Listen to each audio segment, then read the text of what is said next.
Good morning बच्चों, कैसे हैं आप सभी। मैं आशा है कि आप सभी पूर्ण रूप से स्वस्थ होंगे और जो भी आपको ऑनलाइन के माध्यम से पढ़ाया जा रहा है उसे आप बहुत अच्छे तरीके से पढ़ रहे होंगे और समझ रहे होंगे। तो बच्चों, आज मैं आपकी विषय अध्यापिका स्नेहलता श्रीवास्तव कक्षा 7 के बच्चों को हिंदी व्याकरण में पाठ 7 संज्ञा पढ़ाने जा रहे हैं, जिसे आप बहुत ध्यानपूर्वक पढ़ेंगे और समझेंगे।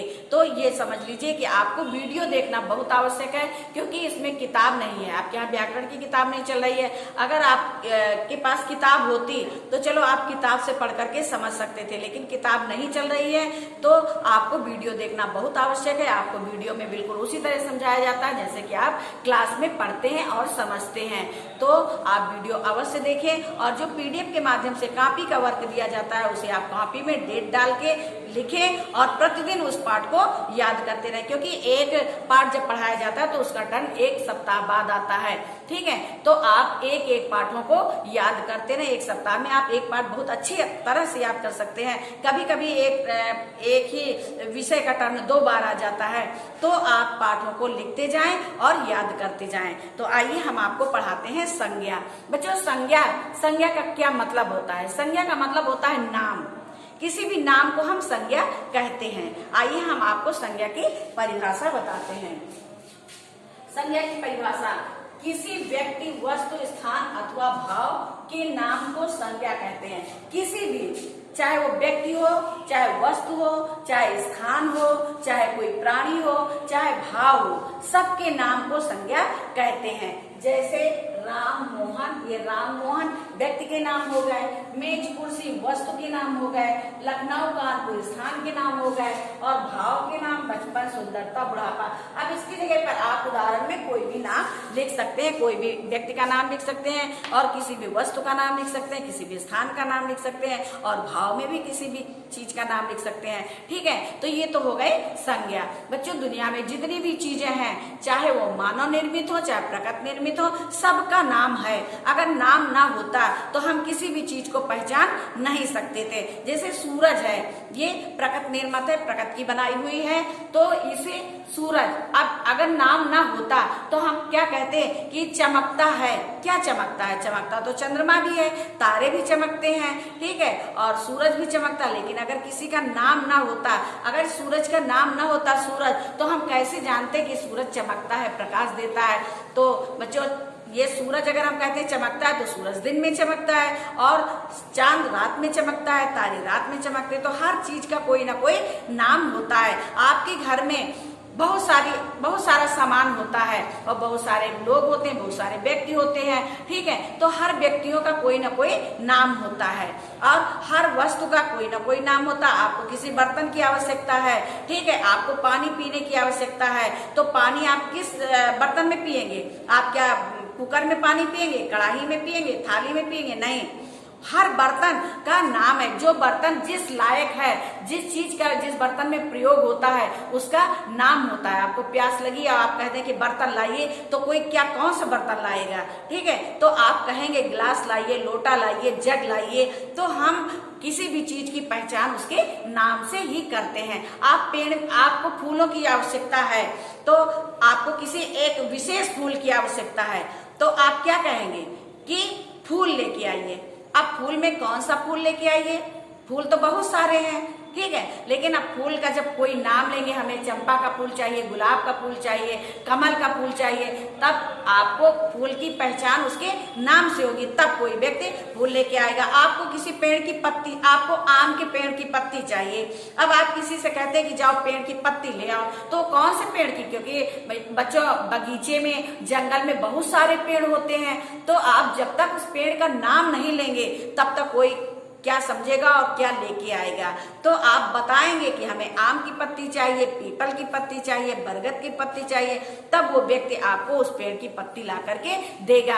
अब क्लास में इतने सारे बच्चे बैठे हुए हैं और कोई कहता है कि बच्चे को भेज दीजिए, तो क्या आप पूरे क्लास के बच्चों को भेज देंगे? नहीं, जब तक वो किसी बच्चे का नाम लेके नहीं बुलाएगा तब तक आप सिर्फ ये सोचते रहेंगे कि हम किस बच्चे को भेज दें। जब वो बताने वाला यानी कहने वाला व्यक्ति कहेगा कि सीता को भेज दीजिए, रमेश को भेज दीजिए, तब आप जानेंगे। तो उस नाम से उस बच्चे की पहचान होती है। आपका ये शरीर है, आपके शरीर में जितने भी अंग हैं सबका कोई ना कोई नाम है। अब आपका सर दर्द हो रहा है, अब आप कहें हमारा दर्द हो रहा है, तो कोई पूछेगा क्या दर्द हो रहा है। आप डॉक्टर के पास गए और कहा कि हमारा दर्द हो रहा है, क्या दर्द हो रहा है। जब तक आप उस चीज का नाम नहीं बताएंगे, उस अंग का नाम नहीं बताएंगे, डॉक्टर आपको कहाँ से दवा देगा। आपका सर दर्द हो रहा, आप बताएंगे हमारा सर दर्द हो रहा, हाथ दर्द हो रहा, पैर दर्द हो रहा। इसीलिए हमारे शरीर में जितने भी अंग हैं सबका कोई ना कोई नाम है और उसी नाम से हम उसकी पहचान करते हैं। तो बच्चों ये तो हो गई संज्ञा की बात। अब हम आपको बताएंगे कि संज्ञा कितने प्रकार की होती है।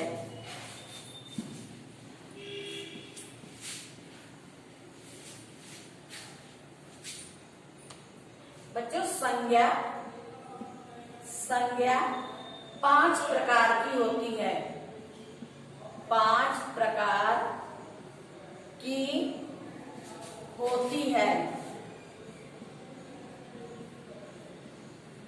संज्ञा 5 प्रकार की होती है। ठीक, कौन कौन सी? नंबर 1 व्यक्तिवाचक संज्ञा, व्यक्तिवाचक संज्ञा, संज्ञा। नंबर 2 जातिवाचक संज्ञा, जातिवाचक संज्ञा। नंबर 3 भाववाचक संज्ञा, भाववाचक संज्ञा। नंबर 4 द्रव्यवाचक संज्ञा,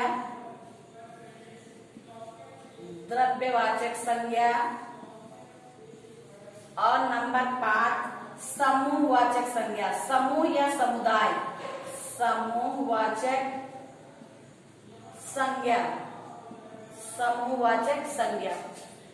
अब व्यक्तिवाचक संज्ञा, व्यक्तिवाचक संज्ञा क्या होती है? जैसे अभी हमने आपको बताया कि आप किसी बाग में गए और वहां से आपको किसी पेड़ की पत्ती चाहिए, तो आप कहेंगे ना कि पेड़ की, हमें इस पेड़ की पत्ती चाहिए, यानी कि आम के पेड़ की पत्ती चाहिए। तो बच्चों पेड़ जो है वो तो सब क्या है, वो पेड़ एक जाति का, पूरी जाति का, जाति के बारे में बता रहे कि पेड़ों की जाति है। लेकिन हमें किसी विशेष पेड़ का अगर हम नाम लेते हैं तो वो व्यक्तिवाचक संज्ञा हो जाती है। इसी प्रकार जैसे बच्चों एक क्लास है, आपकी क्लास में लड़कियां बैठी हुई हैं, तो सारी लड़कियां क्या है, ये लड़कियां जातिवाचक संज्ञा होंगी। लेकिन जब हम उस लड़कियों में से किसी लड़की का नाम लेंगे तो वो हो जाएगी व्यक्तिवाचक संज्ञा। इसी प्रकार कोई वस्तु है, बहुत सारी वस्तुएं हैं, आप एक गोदाम में गए, ठीक है, और आपको एक पंखा लेना है। तो पंखे भी बच्चों कई प्रकार के होते हैं, जैसे एक सीलिंग फैन यानी छत का पंखा होता है, टेबल फैन एक टेबल पे रखा जाने वाला पंखा होता है, एक फर्राटा पंखा होता है, एक हाथ से हाँकने वाला पंखा होता है। बच्चों कई प्रकार के पंखे होते हैं। लेकिन जब आप गोदाम में गए तो वो पंखों का गोदाम है, तो वहां पे पूरे पंखे हैं, यानी पूरे पंखों की जाति का यहाँ पे बोध हो रहा है। लेकिन जब हम उसमें से किसी पंखे का नाम लेंगे कि हमें सीलिंग फैन चाहिए, फर्राटा चाहिए या टेबल फैन चाहिए, तब हमें वो जो है दुकानदार वो फैन निकाल कर, वो पंखा निकाल कर देगा। तो जब हम कहेंगे पंखे तो वहाँ पूरी जाति के बारे में हो जाएगा। लेकिन हम किसी का नाम लेंगे तो वो क्या हो जाएगा, वो व्यक्तिवाचक संज्ञा हो जाएगा। तो व्यक्तिवाचक संज्ञा की हम कैसे पहचान करते हैं? व्यक्तिवाचक संज्ञा जब हम किसी विशिष्ट व्यक्ति यानी कि विशेष व्यक्ति या विशिष्ट वस्तु या विशिष्ट स्थान या विशिष्ट भाव का नाम बताते हैं तो वहां पे व्यक्तिवाचक संज्ञा होती है। जैसे हम कहते हैं नेता, तो नेता तो बच्चों बहुत सारे, नेता की जाति हो गई। लेकिन जब हम उसमें कहते हैं कि नेता पंडित जवाहरलाल नेहरू, महात्मा गांधी, लाल बहादुर शास्त्री, चंद्रशेखर आजाद, तो अगर हम नेता कहते हैं तो उसमें तो सब लोग आ जाते हैं, ठीक, वो जातिवाचक संज्ञा हो जाती है। लेकिन अगर हम किसी का नाम लेते हैं तो वो व्यक्तिवाचक संज्ञा हो जाती है। अब व्यक्तिवाचक संज्ञा के अंतर्गत क्या क्या आता है? व्यक्तिवाचक संज्ञा के अंदर जैसे किसी का नाम हो गया जवाहरलाल नेहरू, जवाहरलाल नेहरू, जवाहरलाल नेहरू, ये तो किसी विशेष व्यक्ति का नाम है। ठीक है। अब हम अपनी क्लास में भी किसी का नाम लेकर बता सकते हैं, सीता, रीता, गीता, रमेश, सुरेश। तो अगर हम किसी विशेष, भाई क्लास में इतने सारे बच्चे बैठे हैं तो ये तो जो बालक हैं वो क्या हो जाएगी, जातिवाचक संज्ञा, बालकों की जाति है।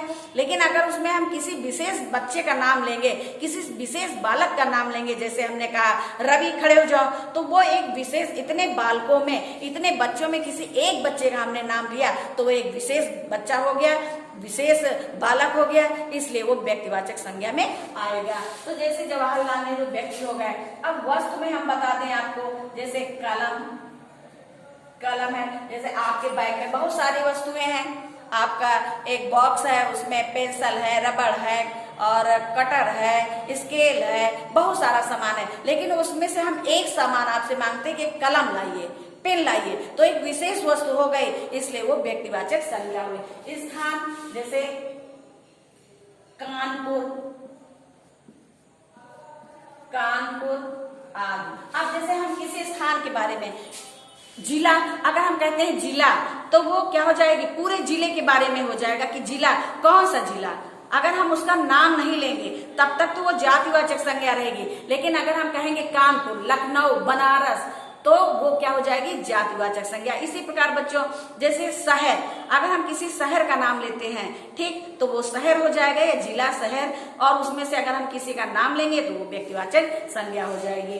इसी प्रकार जातिवाचक संज्ञा में, अब बच्चों जातिवाचक संज्ञा में जो शब्द एक प्रकार के सभी प्राणियों, सभी व्यक्तियों, सभी वस्तुओं के बारे में बताते हैं उन्हें जातिवाचक संज्ञा कहते हैं। जो एक प्रकार की, जैसे भी हमने बताया ना कि पेड़, तो वो पेड़ सब एक प्रकार की जाति हो गई, तो वो हो गई जातिवाचक संज्ञा। लेकिन जब हमने किसी पेड़ का नाम लिया तो वो हो गई व्यक्तिवाचक संज्ञा। हमने कहा मनुष्य, तो वो पूरी मनुष्य जाति के बारे में हो गया, तो वो जातिवाचक संज्ञा हो गई। लेकिन हमने किसी मनुष्य का नाम लिया तो वो व्यक्तिवाचक संज्ञा हो गई। इसी प्रकार बच्चों जैसे देश है, तो देश क्या है, देश जातिवाचक संज्ञा, पूरे देश। अब देश कहा गया तो आप पूछेंगे कौन सा देश, उसमें कौन जरूर लगाएंगे। तो जब तक हम उस देश का नाम नहीं लेंगे तब तक तो सारे देश के बारे में कहा जाएगा, तो वहां पे जातिवाचक संज्ञा हो जाएगी। लेकिन अगर हम किसी देश के, किसी एक विशेष देश का नाम लेंगे तो वो हो जाएगी व्यक्तिवाचक संज्ञा। तो यहाँ पे हमने लिखा नहीं है, लेकिन ये आपको हम समझा रहे हैं। जातिवाचक संज्ञा जैसे देश, नदी, पहाड़, मनुष्य, वृक्ष, पशु आदि। अब पशु पक्षी भी है, जैसे पक्षी हमने कहा तो पक्षी पूरी जाति के बारे में हो गया, यानी पक्षियों की जात के बारे में। लेकिन अगर हम किसी पक्षी का नाम लेते हैं, मोर, कबूतर, कौवा, तो वो क्या हो जाएगी, व्यक्तिवाचक संज्ञा, यानी किसी विशेष पक्षी के बारे में हमने कहा तो वहां पे व्यक्तिवाचक संज्ञा हो जाएगी। इसी प्रकार है भाववाचक संज्ञा। भाववाचक संज्ञा में जैसे है बुढ़ापा, बचपन,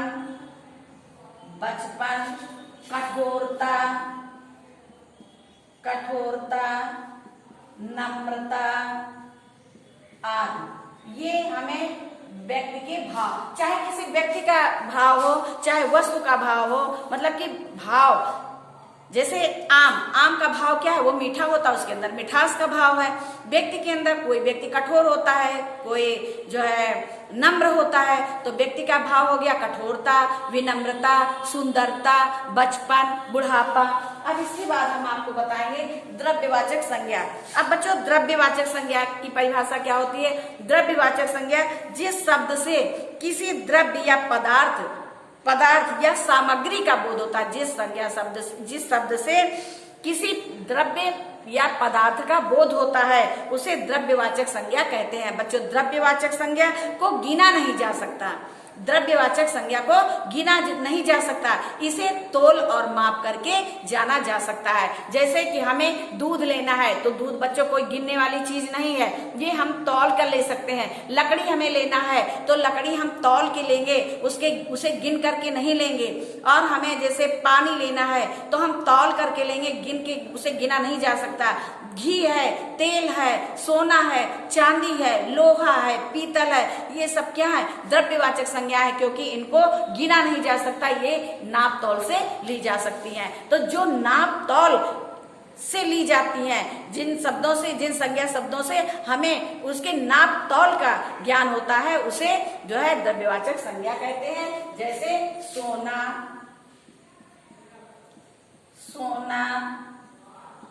चांदी, दूध, तेल,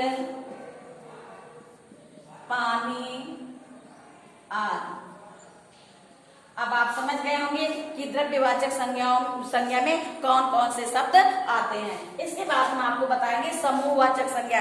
बच्चों, समूहवाचक संज्ञा जो शब्द समूह या समुदाय का बोध कराते हैं, जिन शब्दों से हमें ये पता चलता है कि यहाँ पे समूह है, समुदाय है, ठीक है, उन्हें समूहवाचक संज्ञा कहते हैं। जैसे दल,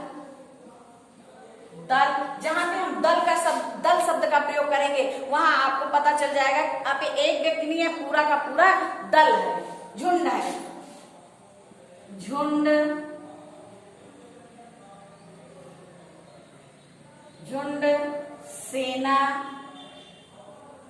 सेना,